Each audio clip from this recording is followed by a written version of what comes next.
नमस्कार, आप देख रहे हैं आरजे रमझाझर न्यूज छत्तीसगढ़ और मैं हूं पुखराज सिंह। खाद्य विभाग ने राइस मिलर्स पर जांच की कार्रवाई, धान चावल किया जब्त। जी हां, आपको बताएं कि किस प्रकार से लगातार कलेक्टर डॉक्टर गौरव सिंह के निर्देशन पर खाद्य विभाग की टीम ने राइस मिलर को पहुंचकर जांच की।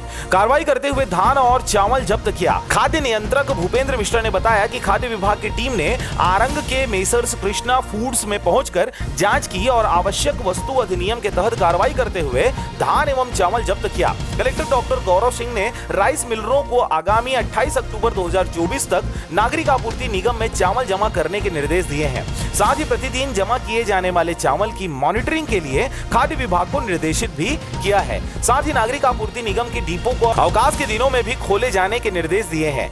बैठक में अनुपस्थित राइस मिलरों के विरुद्ध कार्रवाई करने के लिए अनुविभागीय अधिकारी, सहायक अधिकारी एवं खाद्य निरीक्षक को निर्देशित भी किया गया है। इस दौरान आपको बताएं कि नागरिक आपूर्ति निगम में चावल जमा नहीं करने वाले राइस मिलर्स की बैंक गारंटी जब्त करने का निर्देश भी दिया है। बैठक में अनुपस्थित rice millers messrs Goyal Harsh, messrs Krishna foods, messrs Ranulal Gandhi rice mill, messrs Guru Nanak rice mill industries की जांच कर कार्रवाई करने के निर्देश भी दिए गए हैं। बैठक में जिला खाद्य नियंत्रक, जिला विपणन अधिकारी एवं जिला प्रबंधक नागरिक आपूर्ति निगम तथा जिले के राइस मिलर्स उपस्थित रहे।